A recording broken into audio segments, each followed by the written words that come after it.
friend, Sherry. I haven't seen you in quite a while. You look great. You're muted, Sherry. You're muted, Sherry. We couldn't hear that. I'm sorry, I was muted. I said, Yeah. I know, because when Lisa told me you were presenting today, I said, I can't wait. How are you, my friend? I'm doing very well, thank you. Very well. It's nice to be able to connect with friendly faces, and there are a lot of them here today. Absolutely. Well, it is 7:30, and I will, as I said, I will admit people as they come in. I think everybody here knows me, Lisa, with Recruiting for Growth, and Dale has been kind enough to come in here on a early Tuesday morning to talk to us about pricing. And we're going to do it more conversational style. So while you're muted now, if you have a question, feel free to either raise your hand and let me know, or just unmute yourself and butt in. Sound like a plan? Some of the time I'm going to be muted because those of you who know me know that I also have Harriet, who sometimes decides in the background that she wants to join us. So I may be muted and may be talking with my microphone on as well. So anyway, Dale, I do want to ask you a question to start the ball rolling, if you don't mind. Sure. With the pandemic, I think a lot of people are hesitant about pricing, wouldn't consider raising prices. And I've even heard some people say that they are hesitant to even charge people for their service right now. Will you talk a little bit more about that? Oh, absolutely. Yeah. There's a common misconception that in difficult economies that people's buying behaviors change dramatically and they become a lot more price sensitive and a lot more cautious in their spending. And that's just not true. There is a change in their buying behaviors, but the change that we see is that they shift their spending to what they value the most. And they're quite willing to pay whatever it costs to get what they want. And I don't want you to take my word for that. After the last downturn, the worst recession in 7 decades, I did a financial analysis on 4 companies, 2 that were premium price strategy companies, the 2 were low price strategy companies. And I looked at the financial results for the period from 2009 to 2012. And the reason that I chose that time frame was that in 2008, when we first really felt the impact of the recession, none of the big names were doing anything with pricing. I mean, the people at Kraft and Procter & Gamble were sitting on their hands. They weren't touching their pricing because they wanted to see what consumers were going to do. And so I excluded 2008. And just to refresh our memories on the 2009 to 2012 timeframe, the economists tell us that the recession ended in June of 2009. Now, none of us could tell that because our 401ks and our home values were in the tank. Unemployment was still well over 8%, and we were being bombarded with almost daily stories of countries on the verge of bankruptcy. So if there was ever an economy you'd expect people to become more price sensitive and more cautious in their spending, you would think that would be it. But let's take a look at the financial results of these 4 companies. And I'm going to share my screen so you can see this spreadsheet here.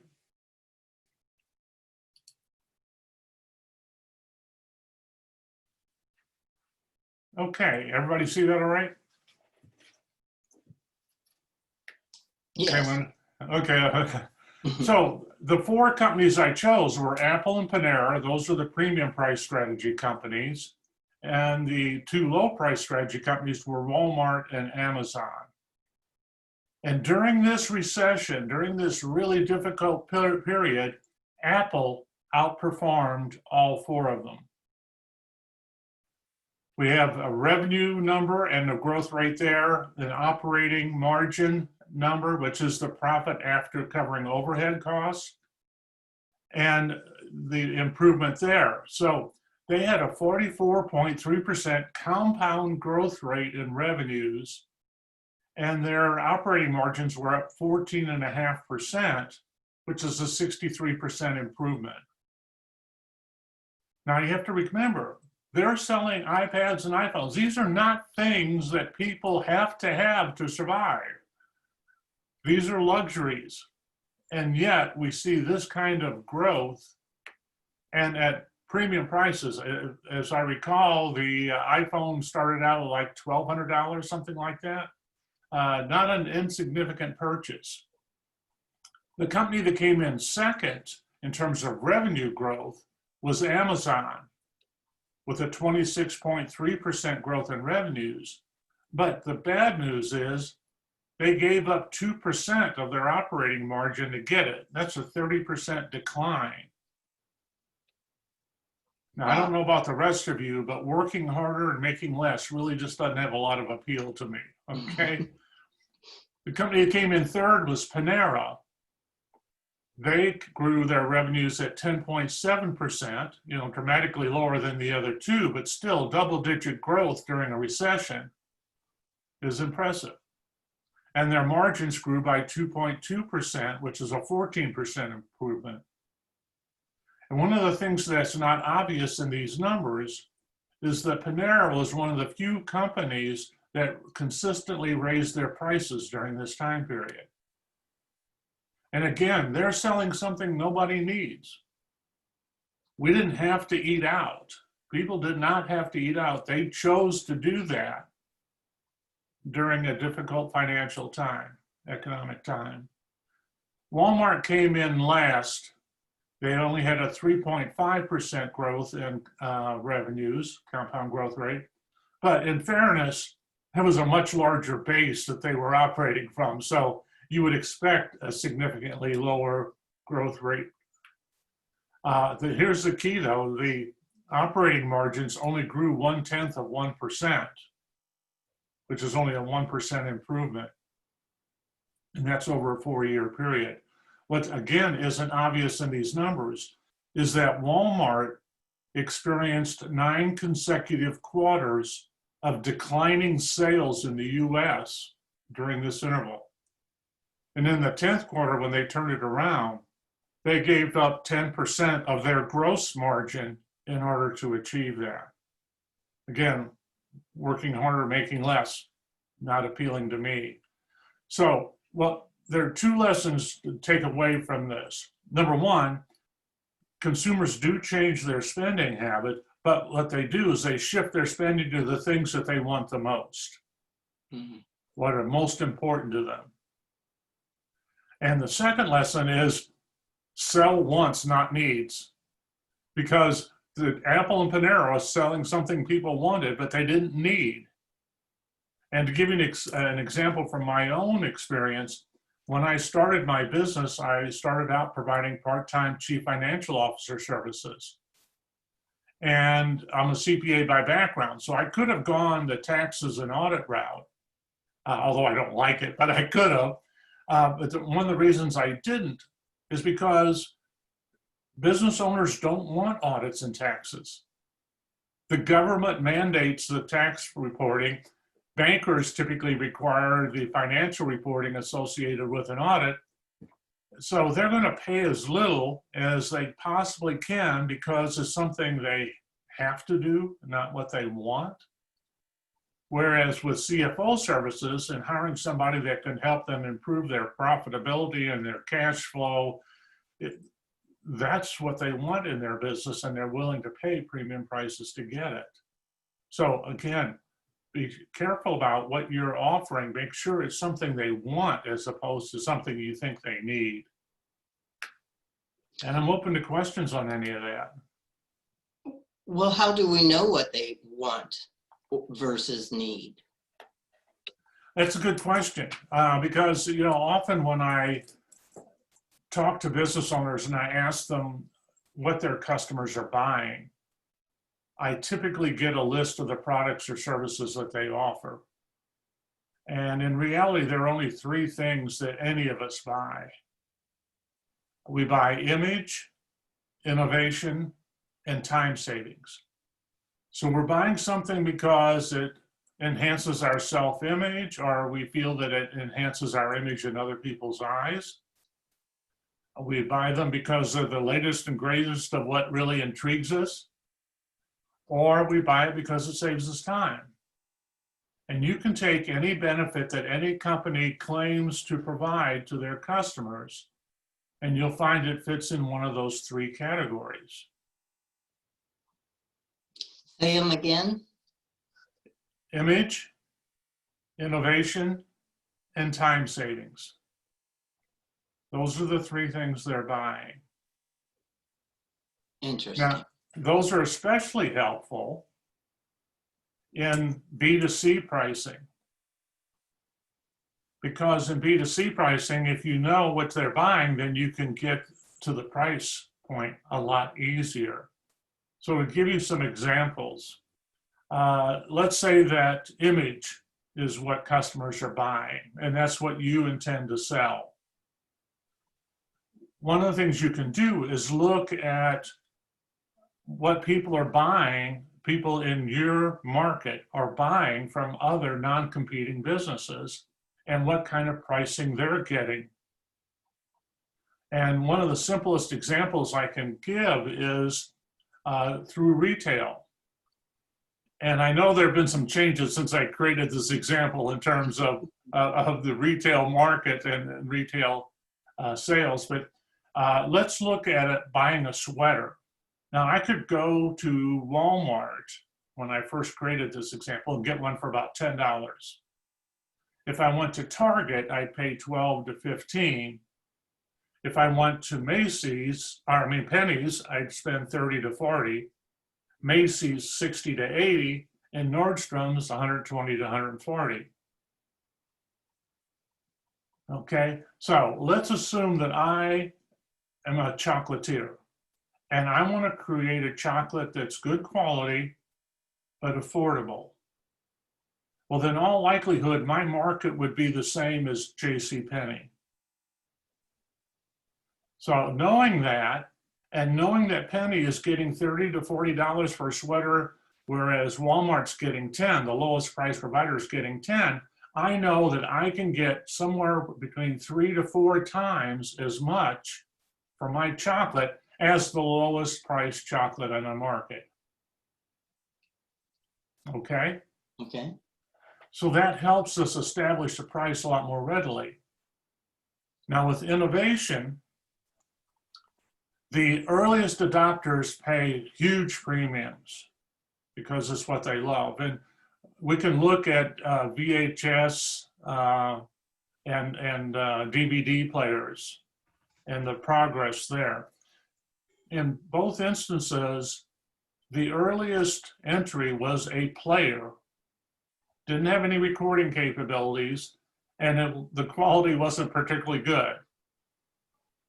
And people that got in at the very beginning were paying about $1,200 for that player. As the mass market got there, where the recording capabilities were there and the quality was significantly higher, and the more the mass market got in, they were paying about $400. So you know, if you're bringing something new to market, you could get 3 to 4 times what you think the masses will do based on the experience from other companies serving the same market that you're approaching. Okay? Mm-hmm. And with time savings, it's just a function of understanding what kind of income stream that the market you're serving has. So years ago, I was working with a company that was doing sealing of driveways, blacktop driveways. And I asked him, I said, well, what's the average household income in your area? And he said, well, 40,000 a year. Well, to me, then it's very easy to translate that into roughly $20 an hour. Okay, that is what they're making. So anything below $20 an hour, and odds are pretty good, those people are going to buy that service. But it gets over $20 an hour. Now they're thinking, well, you know, I can actually save more money than I can make on the other side. So I'm going to consider doing it myself.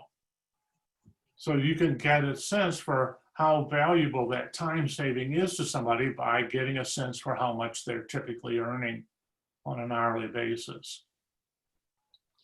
Dale, out of those three categories, I would say I sell time savings because when people are in career transition, they want to get to their outcome faster. And they retained me to accomplish that. And I would say the last 5 people I've worked with, they have successfully made their career transitions in 8 to 10 weeks as opposed to 4 to 6 months. But what I've noticed in my own industry, as well as other people who are doing time savings kind of outcomes, is we all use anecdotal information rather than concrete analysis information. And so, for instance, Jenny Craig is a time savings organization. They sell weight loss. If you buy their services, you will lose weight faster.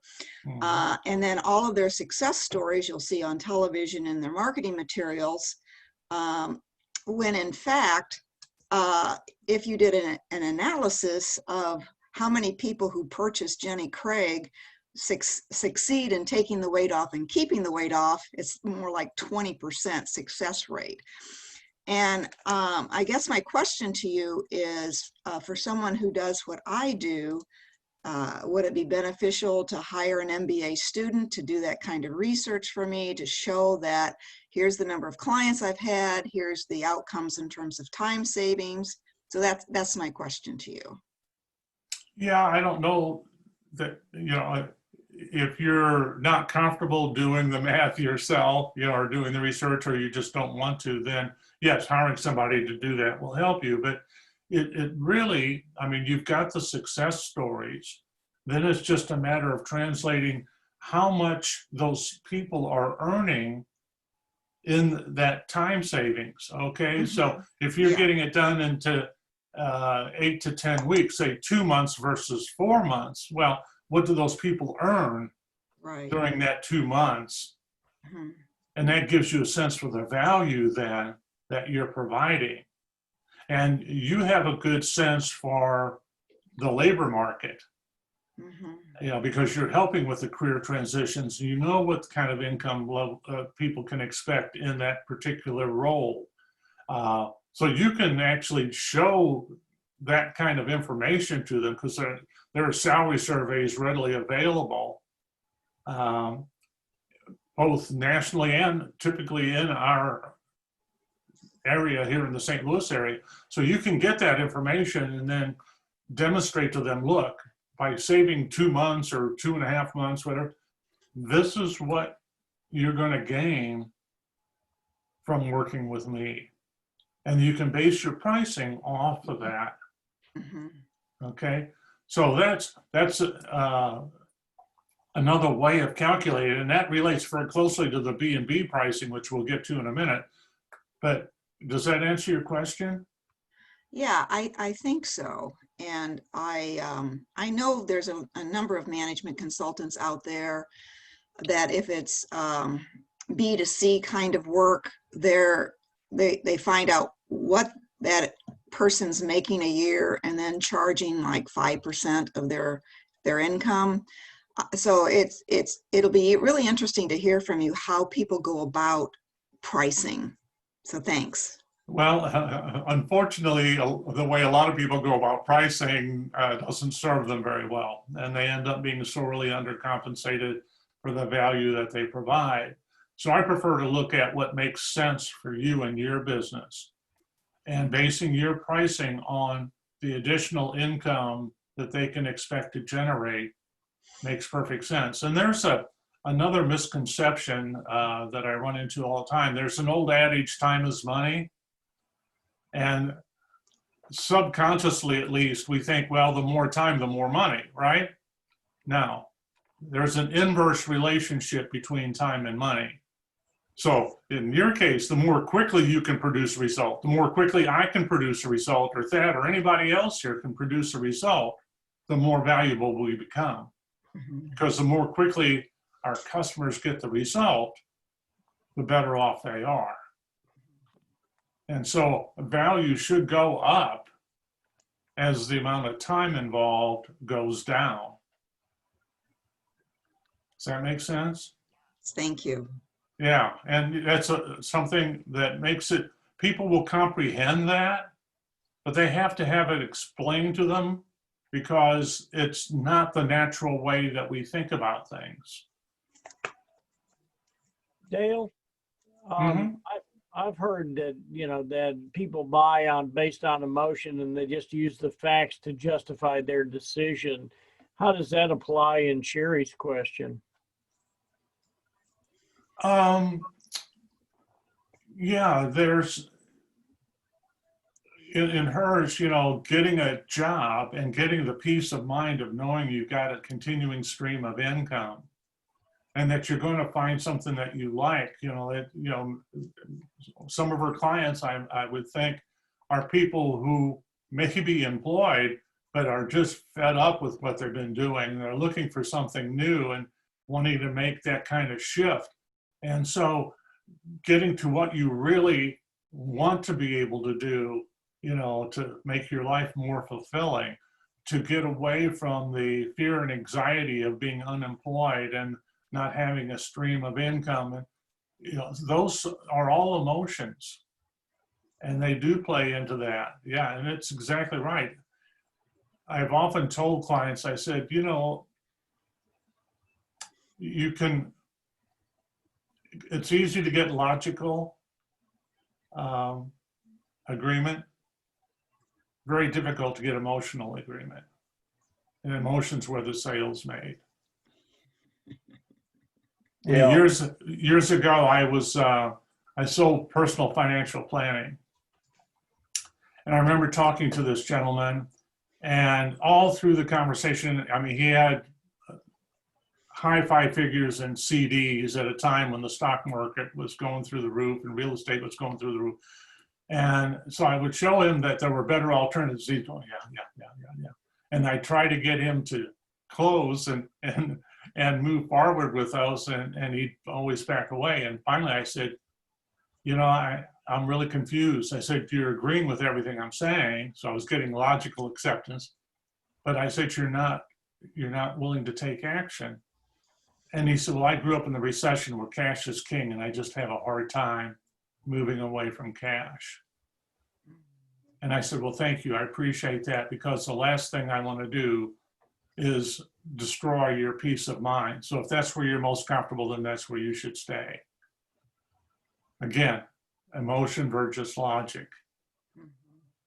Okay, Richard? Dale, what about people buy, you know, they always say in sales, if you find their pain. So I've always had trouble in saying, okay, where's the pain in buying a kitchen or a bathroom, other than the fact that from an entertainment standpoint of view or for function. So can you hit on that a little bit as far as emotion and pain? Yeah, pain definitely carries more urgency than desire, okay? The vast majority of people have become too accustomed at foregoing things that they'd like to have. And so giving up on a desire is not that difficult for them. But if they're in pain, they'll almost certainly take action there.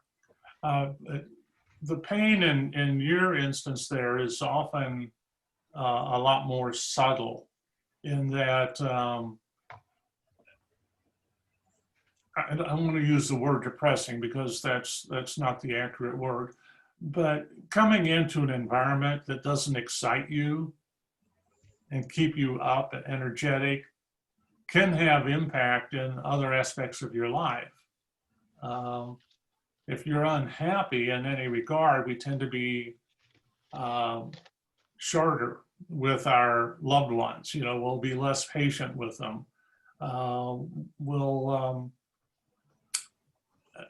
We may not do some of the things that we need to do in our careers or in our businesses to enjoy the level of success that we could because we're not feeling that. So kind of getting a sense for where that pain might be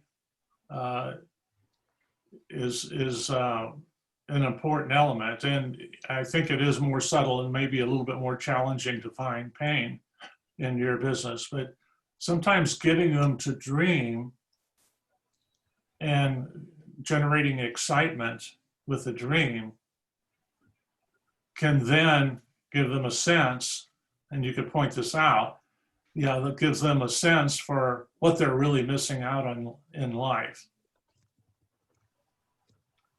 Thank you. That was good. Good, good. Took me a while to get there, but I did. One thing I can do is talk, so I just keep talking until I finally hit on something.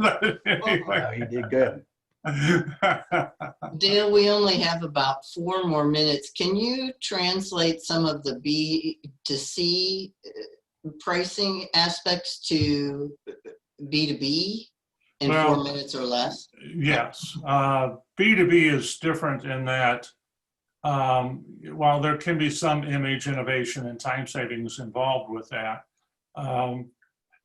B2B pricing is a lot more formulaic because typically you're going to relate your pricing to a specific business goal. So growth in revenues, growth in profitability, and then you can use a formula to calculate what the value of that is to the customer. So to give you a quick example, I had a leadership training program and I was talking to the VP of a bank subsidiary, and he loved the idea of the program. And he said, you know, I love it, but I don't think we're ready for it. I said, why not? And he said, well, we've got a morale problem.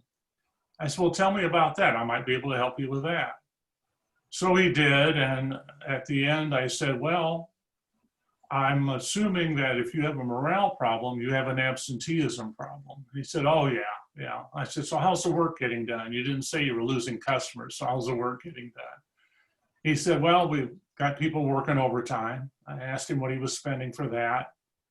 He said, $85,000 a year. I said, you using any temporary help? Yeah. What are you paying for that? $40,000 a year. I said, well, if your people work to current capabilities, no improvement in productivity at all, would you need that overtime, that temporary help? He said, no. I said, so when we solve your morale problem, we're going to save you $125,000 a year. I said, yeah. So that became the basis for my pricing then. And typically, you can get roughly 50% of the first year's improvement in your pricing.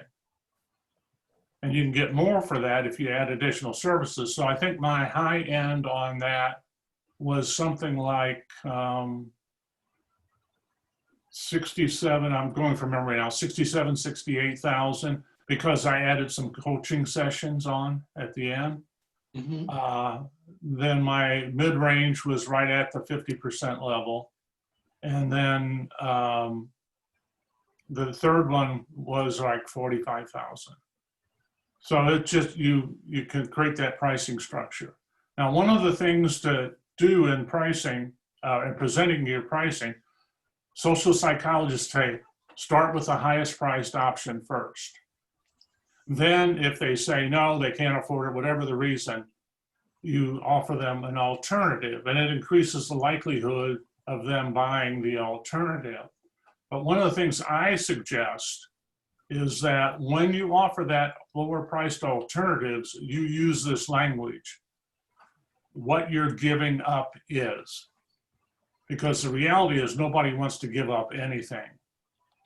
They just want a lower price. But it forces them then to make more conscious decision about what it is that's really important to them. Did I make it in the 4 minutes? Yeah, you did good. Woo! Good job, Dale. On the nose. Well done. Thank you. Absolutely. Thank you. Anyone else have any last minute questions for Dale? Dale, you're talking about 50% of the first year's improvement. Are you talking gross or net? The account question. Well, it depends on what number you're using. You know, if it's revenues, it's a gross number. If it's you know, profits, it's typically the net or an operating margin kind of thing. What I'm saying is, can you charge 50% of the gross, or does your number percentage go down? Well, I mean, in the example I gave you, the 125,000 was the gross amount of savings, right? Well, you know, but I'm talking about sales versus expense. I mean, yeah, you were talking actual out-of-pocket expenses, Yeah. but if I can show you how to increase your sales by 500,000, obviously I'm not going to get 250 out of that. You might, but as your point is correct, as the numbers go up, especially you get over $1 million of improvement, then the percentages do drop. But yeah, it's, you know, I always question. I had a prospect a few years back, well, quite a few years back now. I showed him I could save him 250,000, and I knew it was only, I mean, I already had the answer, so it wasn't going to take me any time at all. So I shot him a price of 70,000, and he said, no, that's too much. And I said, where else can you go and get a 300% return on your investment? You know, he said, no, it's just too much. It's like, I'm talking to the wrong guy here. You know? You know? And anyway, yeah, so, you know, net is, you know, in accounting terms, when we look at gross, that would be the top line, net would be after expenses. So it depends on what they're wanting, whether they're wanting improvement in profitability or they just want to improve the top line. Of course, for those that only wanted to improve the top line, they weren't good customers for me anyway, because I don't believe that's an effective way to manage your business. But Agreed. Well, Dale, one of the things I wanted to say before we go is one of the things that you helped me with is to identify what my values are and make sure that I attract customers that align with my values. And, you know, one of the things that you talked about is you don't want a person who wants quick short-term results. You want people that want sustainable growth with sustainable improvements. And so if somebody wants a quick fix, you just say, hey, I'm not the right guy for you. And that's really helpful to be clear about who you want to attract in your pricing. right, and that's one of the 5 elements that in my approach to pricing is a psychographic profile of your ideal customer, a profile based on values, behaviors, and characteristics. And maybe you'll come back and do a talk on that next year. Absolutely, I'd be happy to. That would be great. I'd love it. I want to honor everybody's time, and we are a little bit over. So I want to thank everybody too for joining us so early on a Tuesday morning. If there are topics that you would like to see, like with Dale's topic for next year, let me know, and we'll see what we can do about arranging that. But thanks, everybody. Have a great, great day today. And Dale, thank you so much. I think everybody knows how to reach you, but you want to just shout out? Yeah, my telephone number is 314-707-3771. So if you think of any questions after, feel free to give me a call. My email address is dale@furtwengler.com. And if you have trouble with Furtwengler, it's on the screen, but it's, you key in the first few letters, you probably show up in Google somewhere anyway. But your last name is like my last name. Once you see it and once you spell it, it's like, oh, how could it get any easier? yeah. But if you just hear it, it's like, oh my God. So when I make when we were in the habit of making restaurant reservation, it was always Dale. I mean, it was, yeah. I hated spelling Furtwengler 3 times in order to make a reservation. Right. Well, thank you so much. And thanks everybody for coming. Thanks, Lisa. Thanks, Lisa. Great. Cheers. Thank you all for being such a great audience. I love the questions. Have a great day. See you guys. Yeah, Thanks a lot. Have a Bye. good one. Thanks, Lisa. of course.